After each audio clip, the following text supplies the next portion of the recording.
Hello. I know I look awful. Look, this is grown out. I don't have money to get rid of it. I do have money. I'm lazy. I kind of want to see where it goes, though. I'm not going to lie. We're going to see what happens. Um, I know I've not been active. I know I've not posted a video since like November or December of 2023, and then I didn't do a best of 2023, and I didn't do a Christmas video or a New Year's video like I normally would do, or like really any YouTuber would do. I'm not special for doing that. I don't think I am. But I was watching how YouTube was going, and I couldn't bring myself to record the 2023 best of video, even though I really wanted to, because I was like, it just doesn't feel right, and I think we should talk about that. So let's just do a brief history of YouTube, shall we? So, for any of my younger viewers who are younger than me, maybe you're just now getting old enough where you're watching YouTube and you don't really understand what you're getting yourself into. Here's my advice: don't watch me, okay? I say bad things and do bad things in video games, okay? So, you don't want to watch me. But for anyone who's older, for anyone who's younger and curious, for anybody who's my age, for anybody who's anybody anywhere in the world right now, here's what I want to talk about. And I know you think I'm not going to make some good points, but I think I am. So if you'll just hear me out, I've had like 27 attempts at making this video. So just hear me out for the little bit of time I've got you here, and I promise I won't keep you long.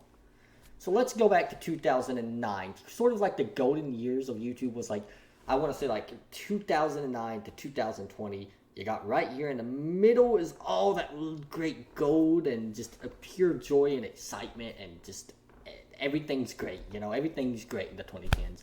And I know we all say that, and maybe we was wrong, but look, it was great. Okay, we thought it was great, so that's okay. It's great, you know.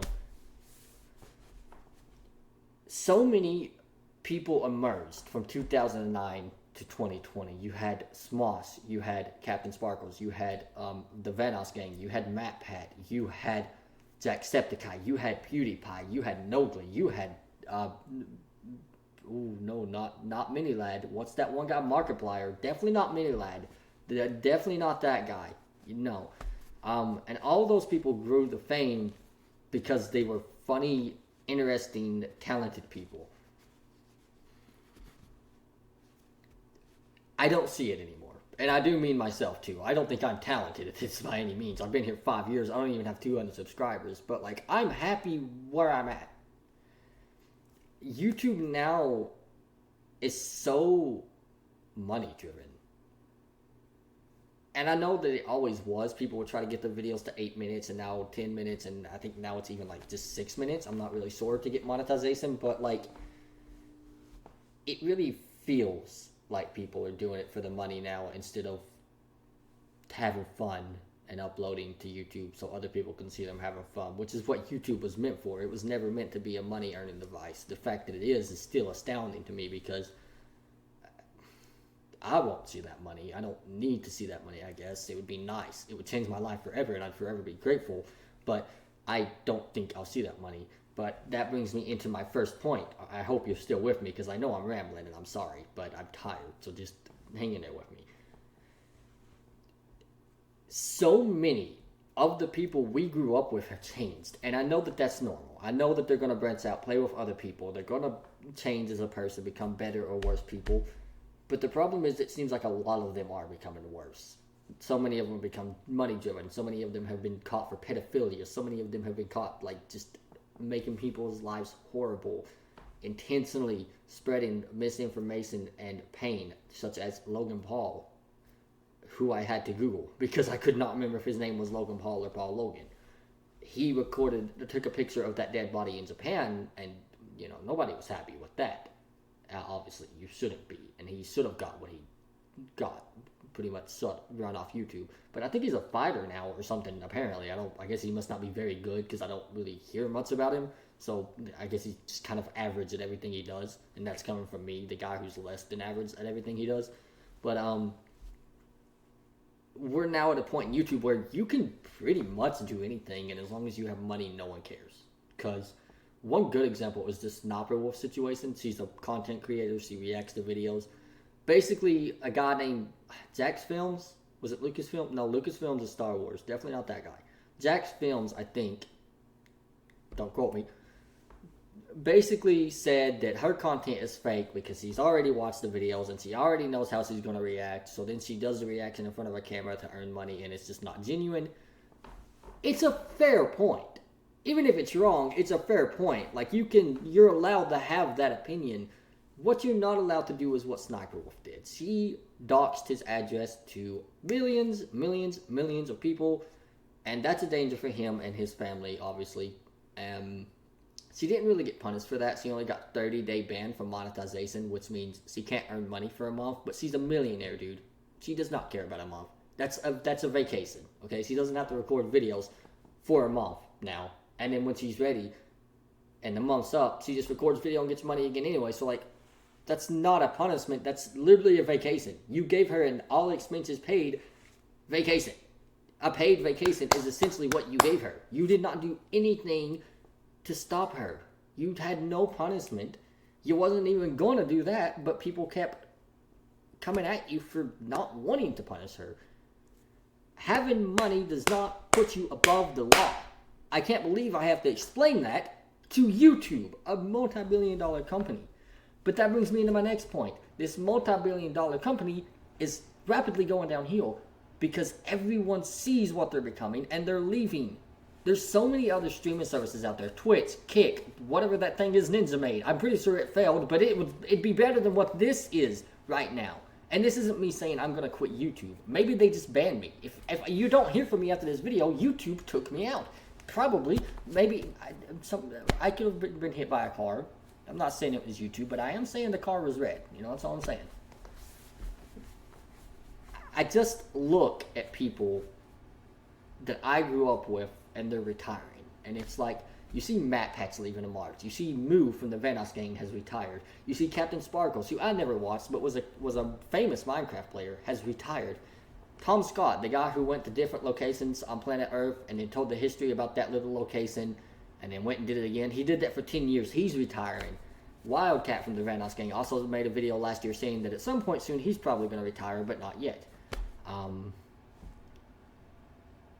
It just feels like YouTube has changed so much that there's really no going back to the good side of YouTube. And I'm not saying that we should go back to when it was the 2010s.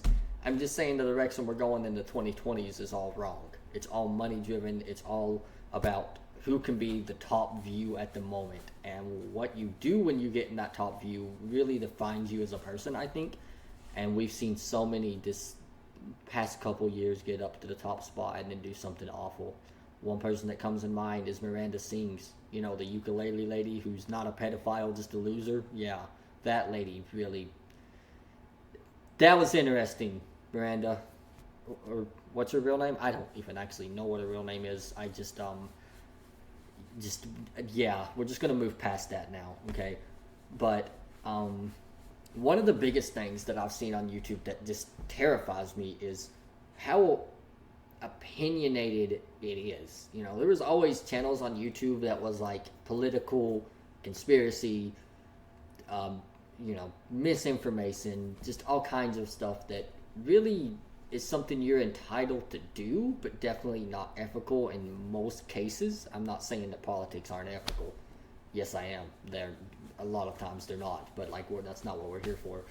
But I've just noticed an uptick in political channels, and I know people are gonna be like, well, that means you're watching them. I'm really not. Like, the problem is the autoplay on my phone as I'm scrolling by will play a second or two of it, or if I'm doing something and my phone's on YouTube, it'll play it, and then YouTube will think I want to watch that and it'll recommend me more.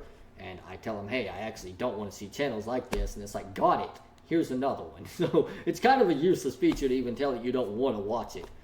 But I've noticed just so many opinionated political views that are definitely dangerous and wrong. Just definitely dangerous and wrong. And I'm not just talking about the Americas here, guys. I'm talking about the planet Earth, okay? Because I have people, this is insane, by the way. I have people from all over planet Earth that watch me. I have people in Vietnam, of all places, that watch me. Do you understand how mind-blowing that is for a guy in a town of 2,000 people, that somebody in Fiji and Vietnam watched my videos consistently enough to show up on my demographic? That's insane. That's insane to me. That is insane, and I appreciate that. That is such a beautiful, amazing thing that you've given me there, and I don't even know how to say thank you enough for everything you guys have done for me. I really don't. You guys have gotten me through so much tough stuff, and I know I've never really said that, but the idea of being able to sit down at my own computer and make videos has gotten me through so much, because this is where I put my pain in these videos, and I take so long recording and editing them because I want them to be good, and they never are, and that hurts me. And I don't have the passion for YouTube that I once did, because I'm seeing it turn into a dumpster fire. I don't want to watch this turn into just a joke and a mess and a place for people who do the worst things in society to come running to when they need someone to support their opinion. It's not what this is meant to be. This is meant to be a place to upload the fun little things you do in real life. The first video on YouTube was my time at the zoo, or my day at the zoo. It was a video about a teenage boy going to a zoo. That video was the start of all of this. Everything in 2005 came from some teenage boy who took a video of a hippo at a fucking zoo and uploaded it. All these millions of dollars that you have earned on this platform is thanks to that teenage boy whose name I cannot get for some reason, and I have tried, and I just cannot find the original video. And I feel like I'm getting a bit angry. I feel like I'm getting a bit emotional. My microphone bar just turned red, and I feel like I'm not even speaking that loud. I really hope I'm not. Sorry, neighbors. I don't know. Maybe I'm wrong.